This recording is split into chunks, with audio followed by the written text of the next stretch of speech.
going on to your child?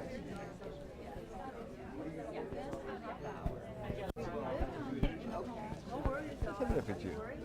Yes, sir. How do you go? Yeah, good. Hey, Helium. This is not getting going.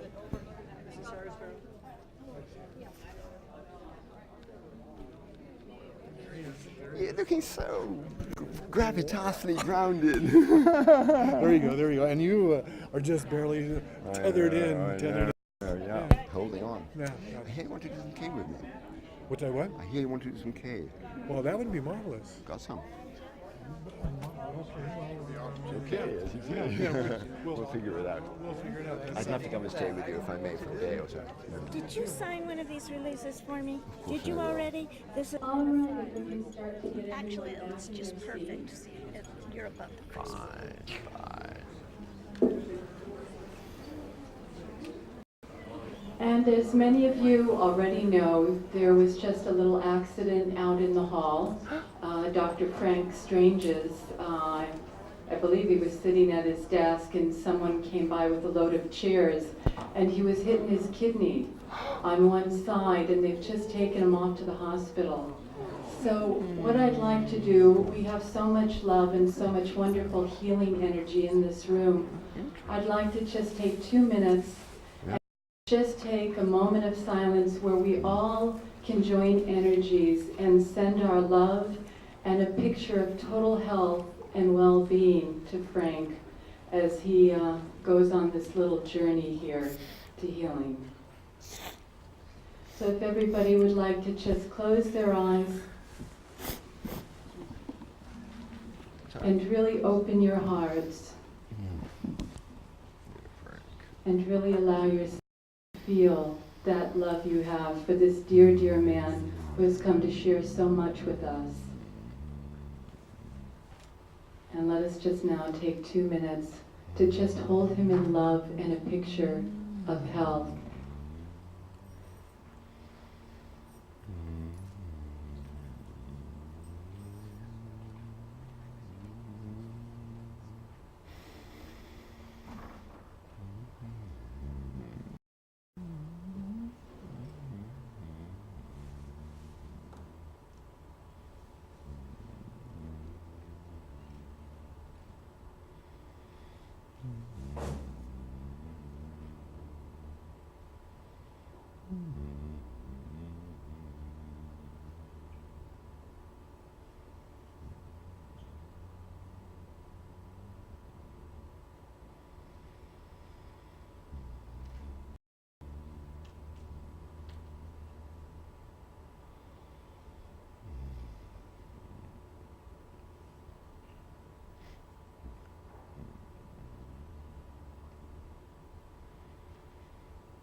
And let us all visualize light and love flowing into his kidneys, rebalancing, nourishing, harmonizing.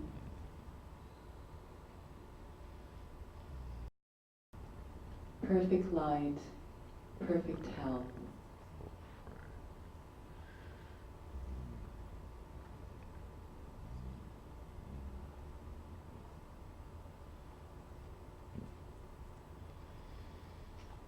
And let us too visualize that light flowing into his heart and emanating out in every direction, radiating out through every cell in his body, rebalancing, harmonizing, uplifting, bringing back perfection.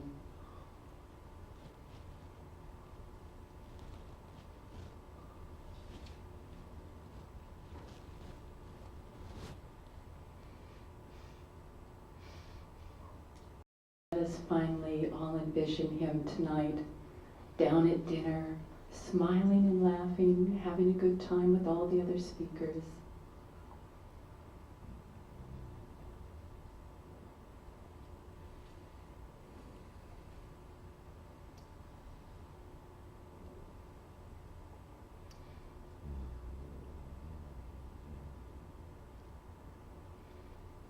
And with that, I want to thank you all. Thank you all for sharing.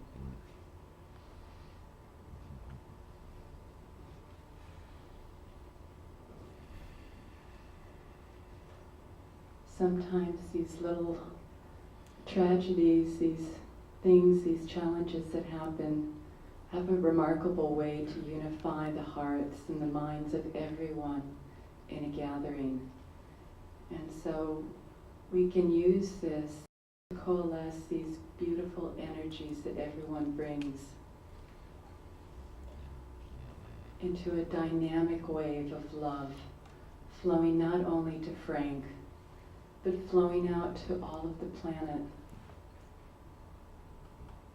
She needs our love and our acknowledgement. And there are so many beautiful beings of light here with so much grace and so much power. So let us just end by sending that blessing out to the world of light and love, balance, harmony, and peace.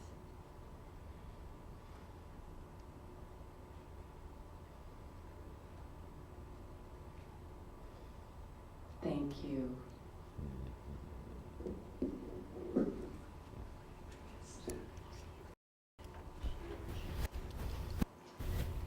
Timothy, did you like to have this chair up here? Yes. Yes? All right. Well, now we're in for just another wonderful presentation and another wonderful speaker. Timothy Wyllie is well known for his best-selling, international best-selling book, Ask Your Angels. But I know Timothy Wyllie from years and years ago when I found his book, Dolphins, ETs, and Angels. It was one of those books that just fell off the shelf in a bookstore, and I didn't even know that I wanted it. But after reading it, it just opened my mind to the possibilities of interaction with the dolphins. Because prior to that, I knew how much I loved the cetaceans and dolphins and many other beings. But with the dolphins in particular, I was used to the National Geographic specials. And so this opened my eyes to a whole nother level of interaction. Timothy Wyllie is a trailblazer, and he has helped so many of us to get our feet on the path and begin the journey. And he is a fabulous artist, and he has a new video he's releasing. And so, with no further ado, Timothy Wyllie. Thank you, Angelica. Thank you so much. Yes, as everybody, I want to thank Michael and Angelica and all the volunteers for this conference. Not just because the conference is what it is. It's because it's really a little bulwark in the fifth dimension. They've been happening over the years for people who have, you know, a hard contact with this whole area. And we've been gathering over, I don't know, 30 years perhaps. I think it started in the 70s. And it's gradually getting together and meeting each other and seeing how we've dealt with the aging issue and the planet. Can't hear. You can't hear? Oh, you want me to speak louder, or do you want me to... Actually, I'd be more comfortable if I may sitting down, if that's all right. Ah, there we go. Well, what I thought I'd deal with today, because it's an extraordinary plethora, to use a phrase, of information kind of swooping down into everybody. I think we're all aware by this time that the extraterrestrials a reality. So where I decided to start this out at, because I know you're all fairly sophisticated, certainly in dolphin world, I mean, imagine you've all swum with dolphins and everything like that, and had the, maybe or maybe not, had those peak experiences that dolphin can pop you into the different time dimension where everything slows down. So I'm getting that you're not going to heckle me on the basis of right brain imprecision. I thought what I'd do actually is, yes, I'd empty my left brain as a match to our friend earlier today. So if you'd like to all project your stuff into my left brain, then I can happily talk from my right brain. Louder? Louder? Goodness me. We don't have any speakers back here, so anybody back here that can't hear, we should probably try to consolidate. Yeah, you could please come. Yeah, there's a buzz if I speak any louder, yes. That's all right. It's all right, okay. So what I thought I'd to start with is try to give a bit of a template so we can have a sort of a grasp of understanding, in a sense, how it's all put together. And I should say, just listen with your hearts. Some of the things I'll say probably will sound absolutely nutty to some of you, and some of the things I will say will probably resonate with your heart. But open your hearts and just listen. And you know, if you want to go back to earlier concepts that you hold dear, you know, please do. That's fine. But just hold them, put them on a peg for the moment. I draw my sources largely from my life experience, and intellectually I find the work of the Urantia book being probably one of the best models to understand how the universe works. I don't know if any of you know about it. It's a fairly obscure and very difficult book to read, but very rewarding if you can get through it. What it tells us, essentially, is much the same as the, that wonderful presentation this morning with the larger and larger and larger, the various, you know, the coefficients of expansion. But what it didn't deal with, of course, is the fact that all those many planets are populated by entities like you and me. Some more advanced, you know, maybe some with 3 eyes, some with 1 eye, who knows? But they're all basically mortal beings. They're entities who grow up on their planets just like we do, and depending on their level of advancement, move on up from there. I think probably the best way to look at it is if you are keyed into the shamanic aspect, which is a very good place to start. So if we think of ourselves as having these 7 fundamental chakras, we're all aware of them, and there will be three down here and 3 up here, and 1 our heart in the center.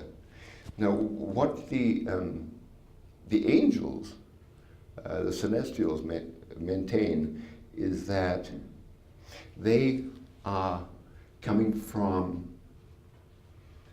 and I have to use up and down, please excuse me, you know, in multi-dimensional down doesn't really make much sense, but information is pouring down, right, through our top chakras, the divine, the archangelic, the angelic, and us in the heart. And coming up from the base chakra is the mineral world, the vegetable world, the power, the animal world, and the human. And this is basically a template which is repeated on, to my knowledge, most planets. I'm sure there are exceptions, but that's the fundamental understanding. And it relates back to what we were talking about earlier, which is the heart of the matter. We all have hearts, and we meet in the heart. And our particular function as human beings, let's assume we're all human beings for the moment, just for politeness sake, that we balance, in a sense. We're the link between the world that has been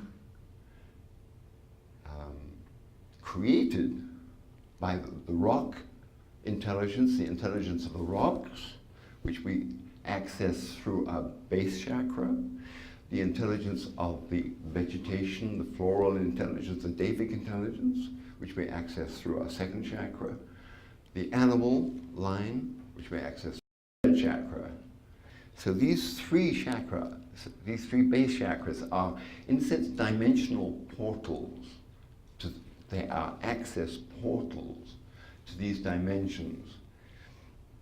I use the word dimension fairly specifically here, not to be confused with string theory and everything like that, but it's clear to all of us, surely, that we live in a multi-layered situation in which the dimensional access is the key of, actually the key to living. Go back to the chakras for the moment. Just as we have them, so also does the planet have chakras. The planet as a living being, Gaia, is moving herself, moving from to the fourth. And just as we see manifest around us power being fought over, either victim or aggressor, we all play our parts in it in our relationships. We can see it played out in the political field. And that's really, in a sense, the planet growing up and moving up into the heart. And that's where the fun really starts, when we get there. So, where does this fit into higher intelligence? I thought to myself that the Paul Wolfowitz example was just perfect, because here's a man who is considered to be one of the smartest guys around. I mean, he planned the war, for heaven's sake. He came up with that Iraq war in 1992. Smart guy. And yet, he goes and does this ridiculous thing of, trying to get his girlfriend a little extra cash on the side. That isn't smart. How does a man who's so smart think he can get away with that? Because his emotional intelligence is very, very deprived. And I want to really thank Angelica for referring to the importance of emotional intelligence. Not just intellectual intelligence. Emotional intelligence is what really we're looking to develop. Now, emotional intelligence is somewhat different. And why we're facing all these fears and all these disruptions and difficulties on the planet at the moment is exactly in order to move through, to release the fears and the hazards and the difficulties that we experience, both in our relationships and in the public sphere. Some of us are stuck in some areas, in survival areas, some stuck in other areas, excuse me. But individually, we're moving through this. So as we individually clear ourselves, so we also, I mean, it's a cliche, we clear the planet. And I think this is probably what the ETs are actually hoping and waiting for. So, speaking personally, I came out of a situation of born into a war, of having bombs dropped on my head when I was 3-4 years old, doodlebugs going overhead. And I developed some very, very unpleasant imprints from that. And from that experience and working with entheogens through my life, I've been able to see that these imprints that Leary talks about are very, very significant, both on a cultural, on an individual, and also on a global level. And this planet has been, in a sense, imprinted with a very desperate and fearful scenario for many thousands of years, 203,000 of years, in fact. This was not the fault of anything to do with this planet. It was nothing to do with the extraterrestrials. It was to do with the angelics. So just as the chakra thing I was talking about earlier, if you like, the ETs are the bottom three chakras, and the celestials, or the information, is the top three chakras. So, of course, it gets incredibly confusing at this point, doesn't it?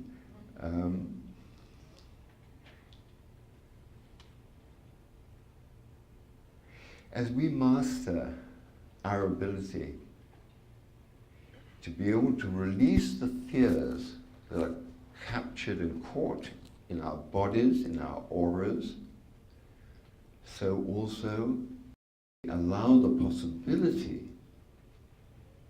that life is absolutely abundant. This is clearly what happens when one opens one's spiritual eyes. One sees that life is everywhere.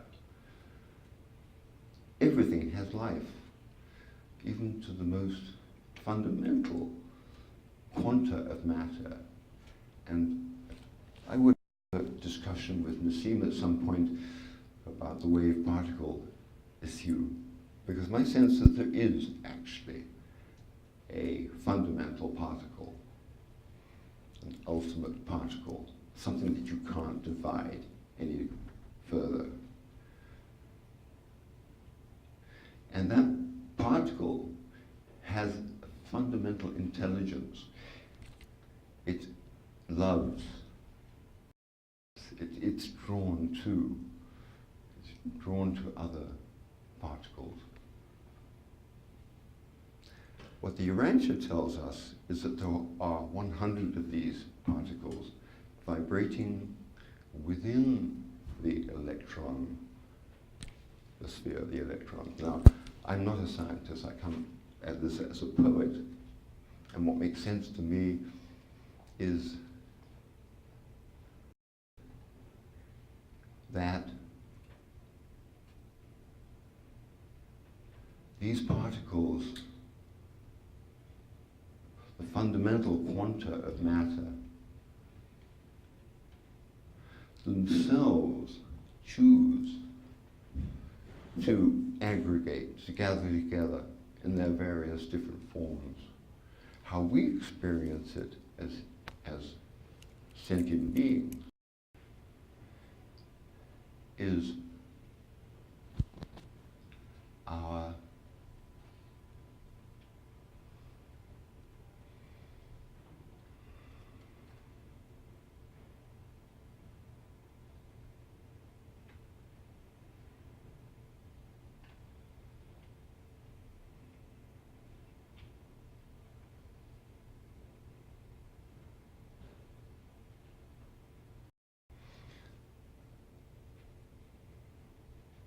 the intelligence of the universe moves through these particles as if they were small white gushers, gushing information into this universe. And as these particles aggregate, compact, they're drawn together through love. They start forming material reality. Planets, solar systems. And the rocks, they dream. The rocks dream of mobility. They want to move. They've loved each other so much. They've gotten so close to each other. They've become rocks. They dream of mobility. They dream of fertility. They dream of quickness, of reproduction. And in the dream, the flowers gather, and the flowers and the plants and the soil gather on top of the rocks. And the plants dream, and in the plants dream, they dream of getting mobility, moving, loving, dynamism, conflict, better conflict than just a strangler vine. So they dream the animals dream us, and here we are. So, in a sense, you can see these little automatons, these little elements all getting together, and they form a heart, a tiny little heart, an amoeba heart. And the amoeba heart dies, right? And then they get together, it goes on. The hearts get better and better. Little hearts get bigger and bigger, bigger. And livers and everything do the same.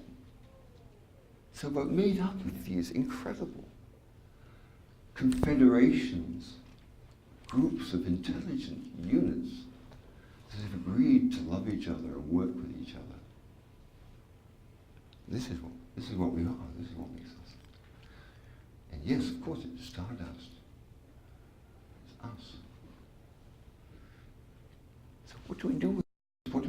Once we know we are on a planet, which I might tell you is going to become a very, very important little planet. That's why the extraterrestrials are so interested in us here, is that this is going to become a pearl in the universe. And probably within our lifetimes. I know everybody's been saying that from the day one, but I think my intuition tells me it's going to happen sooner than we thought. From my own researches, I have all through my life been touched by something I could never quite put my finger on. It came to me in dreams, it came to me in meditation. A name came, I think, in my senses, the Helium. I didn't know what it meant. It felt part of me. And gradually I've started to tickle out a little bit of the truth of this entity. And I want to show you, if I may, a quick DVD. It's only a 4-minute thing, but it'll give you a sense of perhaps what I'm talking about here, in terms of where we might have come from.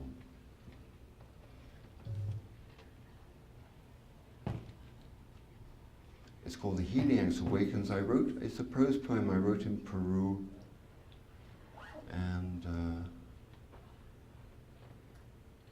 it actually was a test I wanted to try and find out. Is there some sound? There should be sound. There should be sound. There is no sound. I just never technology.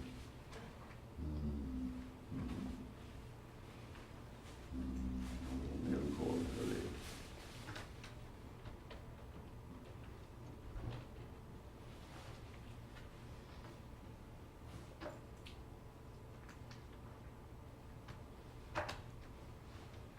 I promised myself that I would not get into a situation where the technology didn't work.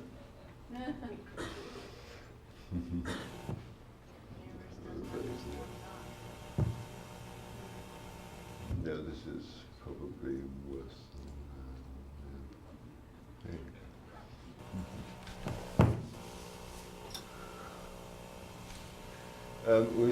no point.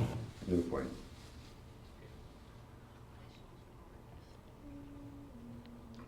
It's pretty enough. It would be nice. nice to hear it as well, wouldn't it?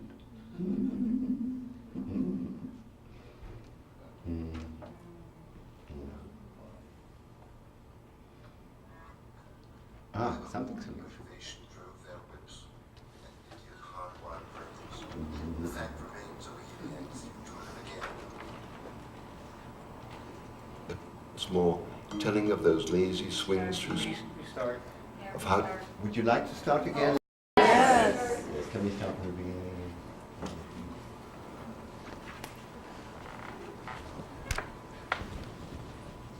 I began to apologize for my appearance. I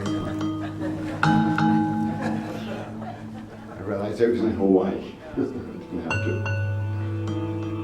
Helium. Great wild beasts of earth and sky, you lie now still, spread over the face of the globe, concentrated in those silent places all men call holy. Power places, high places, each with its own devotionals. In some, men seek dominion over you, only to fall in time into the very rock of your soul.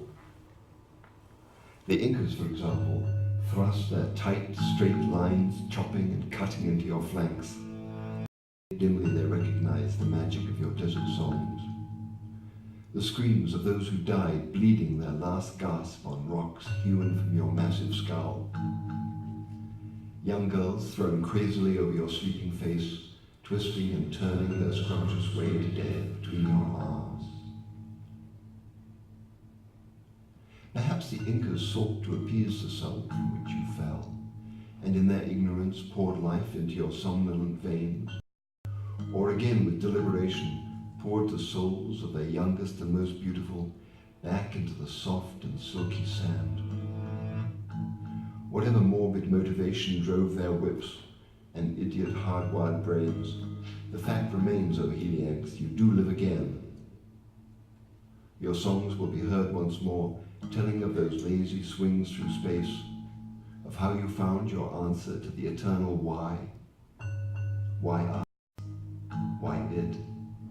Why you? Why other? And bound yourself into the life cycle of a small blue planet way off the pivotal lanes of trade. And Gaia, your close and devoted friend, will once again echo to the whispered magic of your chants. She will shrug and heave her magnificent body in anticipation of your renewed embrace. This long dormant period will seem like a wink on the smile of infinity as you nestle the whiteness of your belly into her soft and welcoming thighs.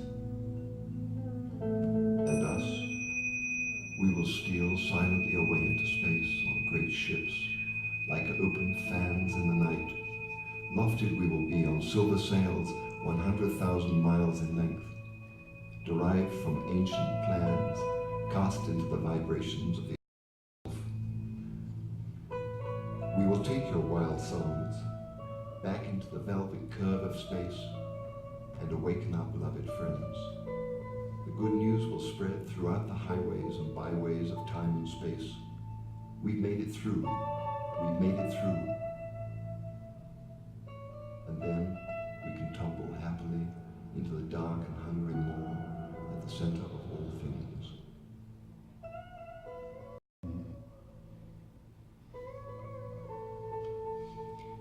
Once upon a time, many aeons ago, there existed in the velvet curve of space an enchanted race of space gypsies. They were an old, wise race, and cunning in their own way too. Now cosmic travelers, they had arisen in much the same way.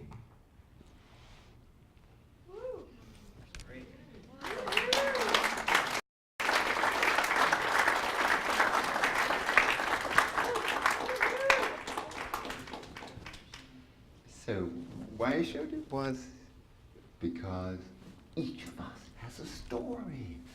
We all, I mean, if you knew where we all came from, this is an incredible convocation on this planet. Our spiritual heritages, those of us from the angelic line, the Devic lines. There are many extraterrestrial lines, but we're all here because this is the place to be right now. It's the most important planet in this local universe. And it's going to go through a miracle in the next few years. It's incredible. It's hard to believe. We're here. We did it. We made it through. You know? After that, everything's fine. And all this business, you know, going on in the world, yes, of course, it needs to be accepted, it needs to be open to, it needs to be studied, it needs to be felt, but it doesn't need to be taken terribly seriously, because the really important things are happening. What I'd like to do, because I notice that many of the speakers don't take a lot of questions, I'd like to open it up a little bit, and if you could keep questions short, I will repeat the questions and I'll try to answer them if you like. So please just shout out and I will. Yes. Yes. What's the most exciting experience you've had with the dolphins? Most exciting experience I've had with the dolphins. I feel a little inhibited by telling you here because you're all sort of dolphin people, but I was out in the Zodiac and Hurricane Hugo was coming, big old wave of us in the boat. We were zooming across, we hadn't seen dolphins for days. We were zooming across, flipping over the waves. And there were the dolphins, suddenly there were the dolphins, everything slowed down. You know that thing where everything slows down? And I was over the bow, and my hand was down in the water. The dolphins were coming up, making love to my hand, and then moving away. And then we stopped the boat. Dan got in, he got out. I was lying in the boat, got in the water. I'm, you know, frail, silly old me, you know, I'm not an English person, you know, with cold water around. I'm not used to water very much. So here I'm in the water, and these two dolphins came up either side of me, and they came and they pressed their little bodies against me, and they took me down into the water, down. I want to breathe, I want to, up I came, and they pressed their bodies against me, and down they took me again. And while we were doing this, I could see out of my eyes, each side, I could see this one, and I could see this one, and we were totally in eye contact all through this, extraordinary. And they knew exactly when I needed to come up for breath. I think that was my primo dolphin moment. I didn't need to swim with dolphins ever again after that. You know, it was a joy, but I just knew. I made this wonderful thing. I wonder if it'll ever become popular. I call it a dolphin joystick. It's about sort of 5 foot long. It has these cups at either end. And my idea, because this is an image the dolphins had thrown me, that if I held onto this bar like that, and they would put their noses in the cones, they would push me through the water like that. So I had it made. It's a beautiful thing. I had it made in Bali. It's a beautiful thing. The first time I tried it, and I jumped in the water with it. Oh, yes, this is going to work. And I sent out a telepathic signal, and all the dolphins all thought it was a spear gun or something. I was going to hurt them, so they all scattered. Yeah, so I said, oh, I'll try it with captive dolphins. So I did it with some dolphins in Key Largo. All right, so there I was in the water, right, holding on, you know, tight to my thing, waiting for it. I open my eyes, and one dolphin has got his nose in the cup, and the other dolphin has got his nose on the other side of the cup, and they are slowly pushing me in a large round circle. I said, okay, guys, I get it. All right. I've used it since. But I think, you know, the time is coming when it might be ready for it. So I think that's a primo dolphin experience. Some stuff in my first book, which I would be fascinated to see if this is ever validated, but the impression that I received from the dolphins, and I was, as I have mentioned earlier, I'm an entheogenist, if you can work that out. And I had been entheogenically primed at that particular moment. I was able to perceive that the dolphins overlaid shells, nautilus shells, with hologramic sounds, acoustic holograms, which they could retrieve later by basically pinging the same acoustic signal. So essentially the whole seabeds, you know, are dolphin libraries, everywhere you look, you know. Now, I'm not able to read dolphin books yet. Lovely thought, eh? But I think that's something I'd like to see validated at some point. I don't know how it's going to be validated, but I'd love to see it. Yes? I have a question. What was one of your experiences with the Maoris? The Maoris, yeah. Underwater birthing. I don't know if you are probably all very much aware of the underwater birthing scenario over the years, but we were at an underwater birthing conference down there, Estelle Myers, and the Maoris, God bless them, gave us their beautiful place, their temple, in which to have our get-together. And we were talking underwater birthing, and everybody was saying Estelle, and all the right people were there. The Maoris were all around us and wonderful and loving us and everything. And the conference ended, you know, everyone talking about underwater birthing, not a word from the Maoris on it. And somewhat later, a couple of us had gone up north, the extreme north of New Zealand. And I met on the trail a couple of Maori women, and they had asked me why I was there, and I told them about the underwater birthing. Oh, they said, oh, you should talk to Chris. And we did that. We used to do that. We used to do underwater birthing. And so it's kind of, I guess, kind of natural for the Polynesian folk to do that. You know? Yeah, important people. Yeah. Yes. Question there. Yeah. That poetry video you did, that's pretty interesting, very wonderful. Have you done more of those? And is it possible that poetry videos could bring poetry back into the mainstream again and get it out in front of the general public? What a wonderful idea. Yes. Could poetry be assimilated into video? Yeah. Well, why don't you do one? And these days, with these little you know, gadgets and everything like that, it's wonderful. And YouTube, I mean, that's up on YouTube. Got 300 hits. Many hits? How many hits has it got? 300. Oh, wow. Oh, wow, right. Everyone should link to your... That's just me going. Yeah. Good. Well, thank you so much. Yeah, I like to work in that medium. And the Helium proposition, which is an extension of that, because what really I try to examine was my own ancestry. I've always been very associated in my own mind with the serpent people, with Brinsley the Pertrench, if you remember that, the Sky People, one of those very early wonderful books about writing Bong. And I had asked about the serpent in the Garden of Eden, which, you know, fable or not, you know, it just didn't make any sense. Here was Adam and Eve, the first created people, and here was a wise old serpent. You know, what was he doing there?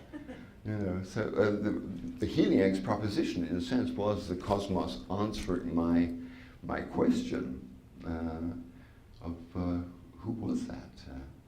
And I have the DVDs outside, and unfortunately not. I could play one now if you like. It's probably better than me talking, isn't it? Would you like that? Yes. Okay. Yes. Nice I'll tell you what, well, we can play a few minutes of it, and then if it is better than me talking, and I think it is, I hope so, then we can watch it, or if it's not, we can sing it. Is that okay? Are there any other questions while we're getting it up? Yes? Would you talk about your ET experience? Yes. In Bennett Park on New York, Labor Day 1981, I saw a flying saucer. 3 of us saw a flying saucer going overhead, quite slowly, like that, over New York. Very beautiful. You know, if you've seen saucers before, you know, nothing special. But a little boy, young boy, came up, about 8 years old, thick Hungarian accent of some. And we were looking up at this thing. Oh, he said, "Oh, don't worry about that. That's just a star car," he said. This was 1981. Now, I'd never heard of a star car.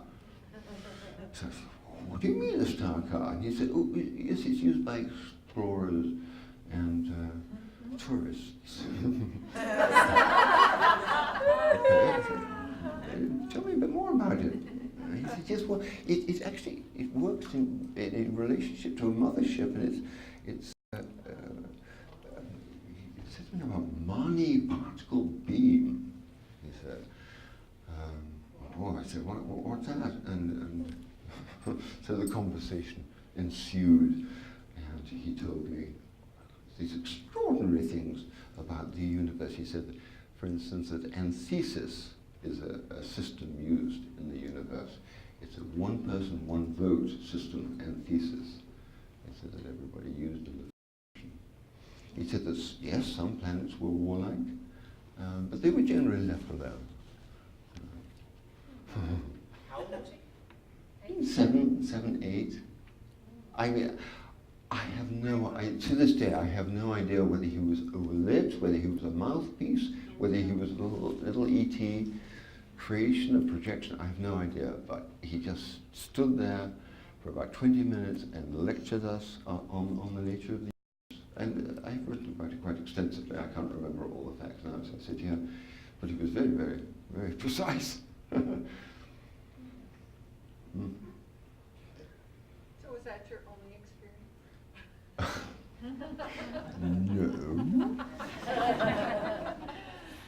No. There was the bathroom, of course, yes, when they came to the bathroom. Just lying in my bath one day, meditating, probably entheogenized a little bit perhaps, and in they come. I open my eyes, oh my goodness, very tall one and a rather short one. And we get talking. The funny thing about it all is that you never remember it afterwards, you know. This time, I wrote it all down, unfortunately. After I got out of my bath, I wrote much of it down. But they just, you know, I think if you're open to it, they'll appear. Like that. It's not really the way we think it is. It's much more intimate than that. They're much closer than that. They're in here. I mean, this place is full. It's not just full of us. I mean, it's all the spaces in between us as well. It's full. And in us, too. We are many beings. So, yeah. Are we good? You want to go? Yes. Shall we hit it for a few minutes? Mm-hmm. Yeah. Okay. The proposition. Will it work?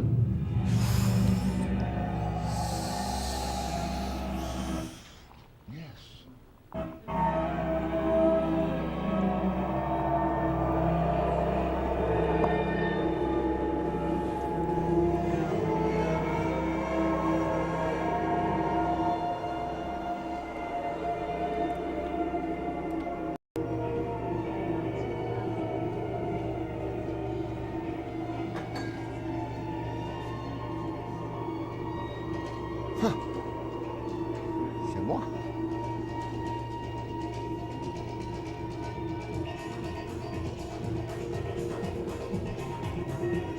Is this going backwards? Are you sure? No, sorry.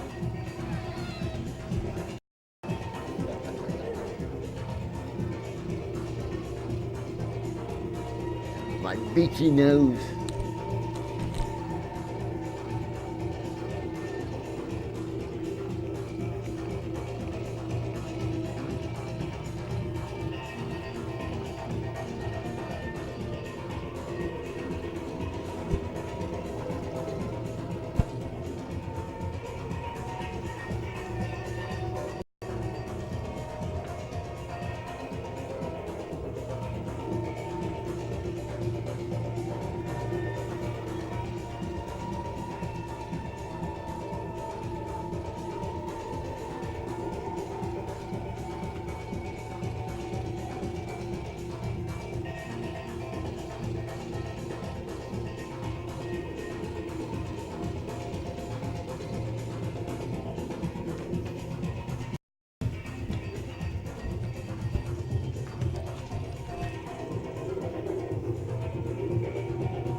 Once upon a time, many eons ago, there existed in the velvet curve of space an enchanted race of space gypsies. They were an old and wise race, and cunning in their own way too. Now, cosmic travelers, they had arisen much the same way as any technologically proficient species, their DNA codes trudging them through unicellular boredom, out from the soft walls of pan-universal ooze. Unicellular became multicellular. Micromolecules became macromolecules. The millennia passed.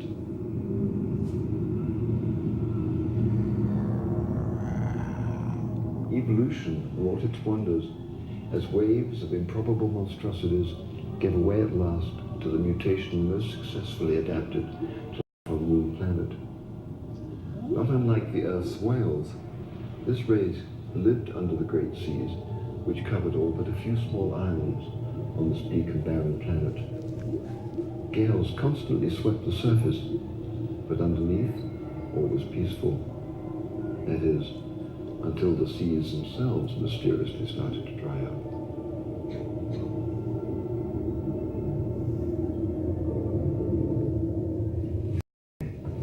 Within a mere 500,000 years, this secure and long-lived species had no choice but to slither out onto the rapidly growing landmass and attempt to fend for themselves. A few generations of terrible losses, their numbers dwindling from a stable 210 to 58, resulted in a race of large, white, and understandably grouchy centipedes. A couple of 100 million years of acoustical bioengineering behind them, and a sophisticated and poetic culture. Almost all this, however, was lost in their struggle to survive. Indeed, it was only by the greatest good fortune that they were able to bioorganize small legs by an internal manipulation of their DNA, and it was this that at least gave them some limited mobility to their massive white bodies.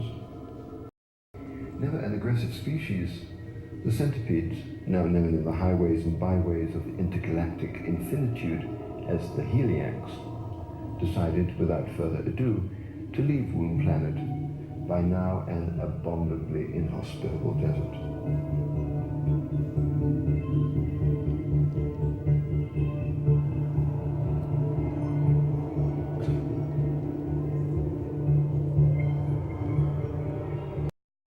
Within 50,000 years, they had created a vast translucent space glider, 1 million miles in length.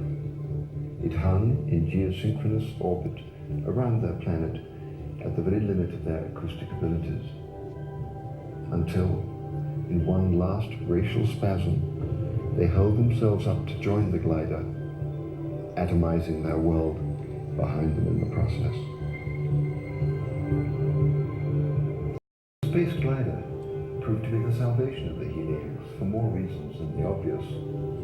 No-gravity space was greeted with delirious happiness, not only for the aerobatic possibilities, but more simply because it took the weight off their feet, their poor, pathetically crumpled, swollen, sore feet. The number one problem on the G3 planet's so recently existent surface.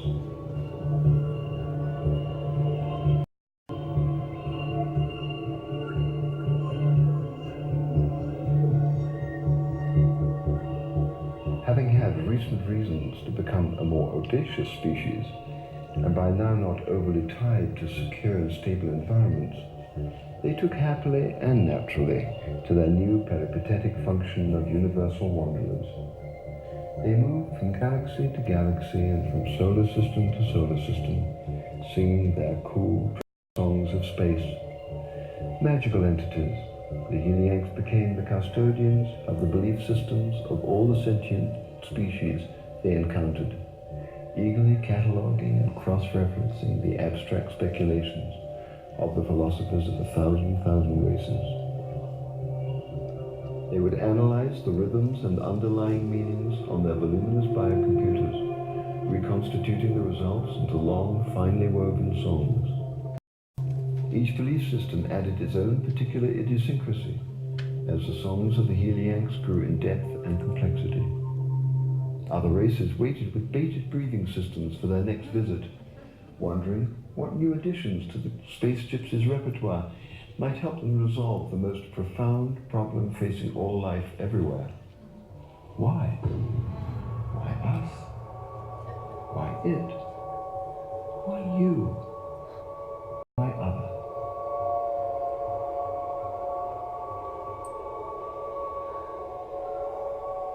As all questions can be answered in the fullness of time, it was no surprise for the Helianks when, after the addition of the 210,144th belief system, their almost centipedian computers started coughing out not the usual plaintive notes of yet another melody, but a most disturbing message. No sort of complete answer to their original question, mind you, but a part of the puzzle that the Helianks had secretly dreaded.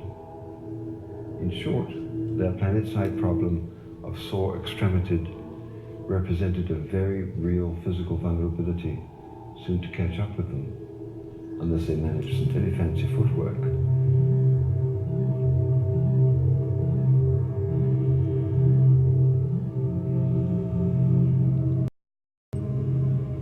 Their galaxy, so the computer breakdown of accumulated belief systems had told them, gushing as they knew from a giant white hole in the center of the universe, was within a mere 23 generations, about 460 million years, of reaching the maximum distance from its source. Their extrapolations indicated that physical matter turned back at that point in an immense curve to accelerate towards the black hole, which had now become the ultimate destination of their galaxy.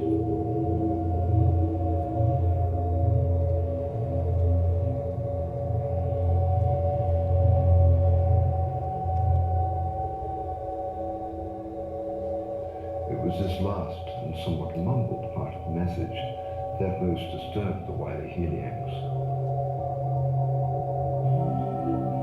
The computers coughed and spluttered.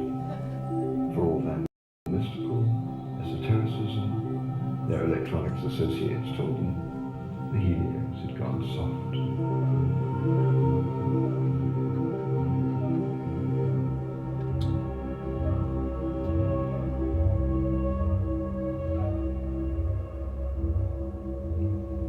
Always an altruistic species, the Helianks drew one long, last sweep through the inhabited universe, singing their song of the long return home.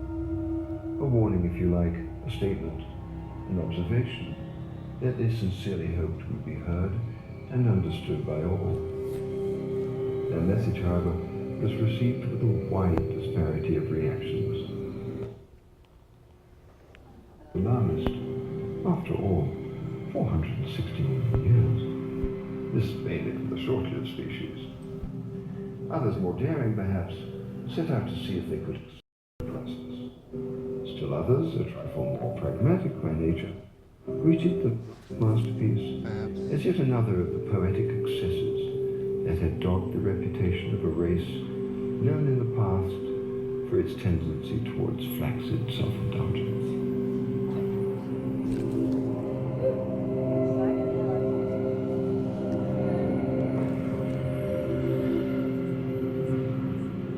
As they were completing this last tour, their computers, now redundant from their usual fare, were painstakingly reprogrammed to calculate all options open to the centipedes.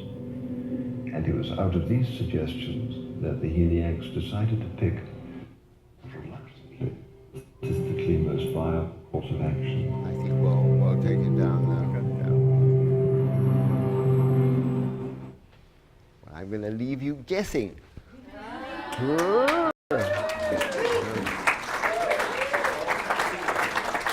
Thank you. So, that was my story.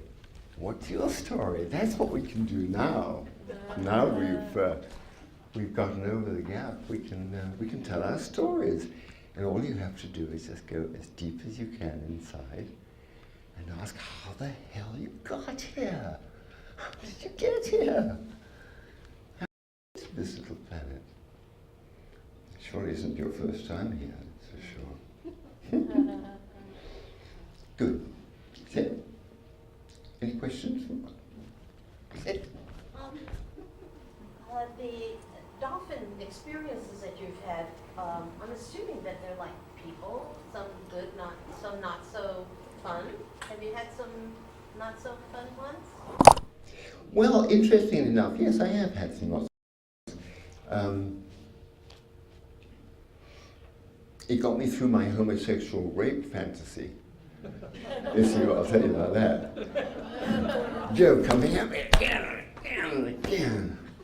I said, I just relaxed. And, relaxing didn't do any help. But what did help was kicking him in the melon really hard. And so I learned from that, stand up for yourself. They were bullied by a big butch dolphin.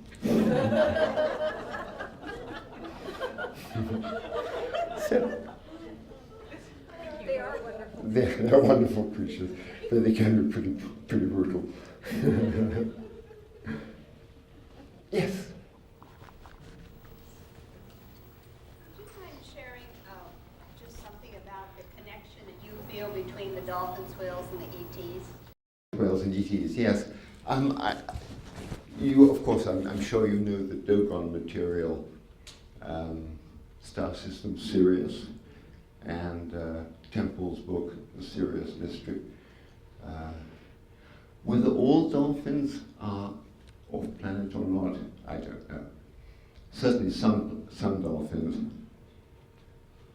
came here or are part of the Syrian Empire, if you like. I mean, as far as I can remember, the Dogon material, the Syrians were saying the Sol, our sun, is the fourth sun in their cluster. As you know, there's a three-sun system, although we see only two of them. So the Syrians consider us to be in their veil, in their mantle. So that's the best that I can do on that. Yes? So what exactly is the centipede's function in paradise? In paradise or paradox? Paradox. Maybe to give you a back rub?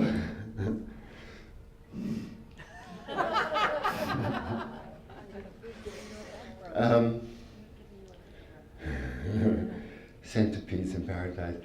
Well, somebody asked that, why are all the ETs that we see sort of Nordic and beautiful? And because we don't want to frighten you, I think something like that Noé creature, 1.5 miles long, mountain of gelatinous flesh would be quite something to confront.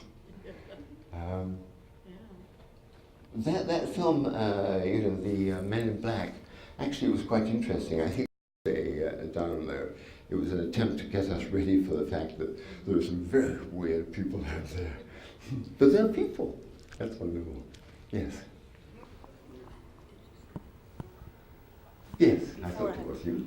What do you feel is your primary, ancestral on and off planet lineage? I'm thinking more off planet, or is it Devic? Is it ET? What do you feel, or what are you most resonating with? Personally? Yes, personally. I have come down through the angelic line. I'm an incarnate angel. And do you have a story you'd like to share with us about that? How you came to that information, or your purpose? You sure you want to know? Yeah. Short version. The short version, right? No, there was politics exists in the universe, right? The angelic aspect are the programmers. They program the physical universe. We are, at this point, at the very end of a enormous long cycle. All right, just to try and put it in perspective, there are 700,000 of these universe clusters. Right, we're one of these 700,000. Right? And the number that we are, because your answer is full of numbers, is 611,121. So out of 7,000, we're way, way, way down in terms of development. You know, we're newbies. But because evolving, we are equally extremely evolved. I think if you meet ETs, you'll find that some of them are quite sophisticated in some ways, but they will look to you, and look to you as well for things that they don't have, for a sense of themselves, a sense of authority, a sense of inner knowingness that we have that they don't have. A gift that comes from having been formed in this fire, this planet that's been subject to 203,000 years of desolation, really. Because when the angelic rebellion happened, at that point, everything was basically going fine, relatively fine. And then the rebellion happened, and this planet and another 36 planets in this local system were cut off, essentially, from the larger universe context and left to fend for themselves. It was like, okay, you guys, if you want to rebel, then go ahead, go and do it, you know. And that's where we've really been in this planet for the last 203,000 years. Now, rebellions are very, very rare in the universe. There's only, I think, been 3 previous ones in this local universe. And they're very valued by the Most Highs because they can pitch souls down here who really hardy, who really tackle the hard stuff, material reality. And I don't know about you guys, but I mean, I know I've been here a number of times before. Yeah, and other people too, yeah. Yeah. So it teeters on, life teeters on. I'm moving towards the moment. This moment, the Omega point, Teilhard de Chardin's point, or Terence McKenna's point. Something's going to happen. Nobody knows when, nobody knows when. So exciting. It's going to happen. Yes. Yes.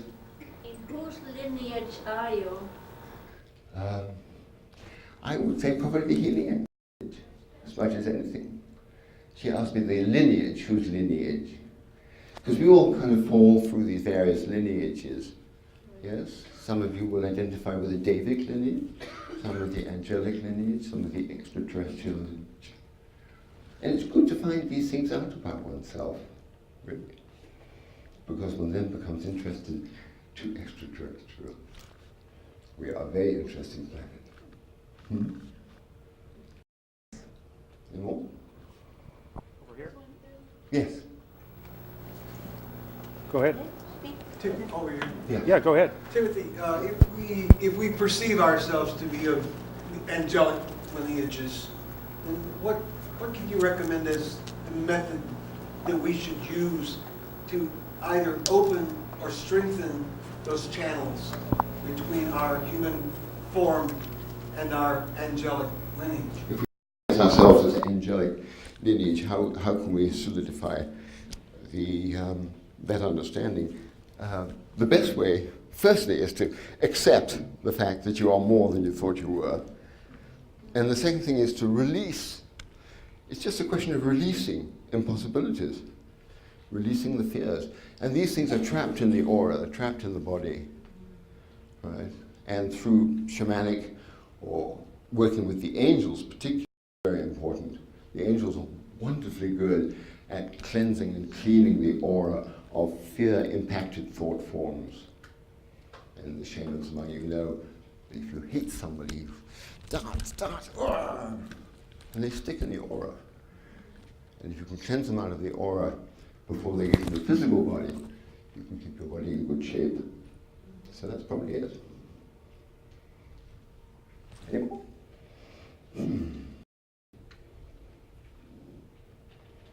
Okay, thank you.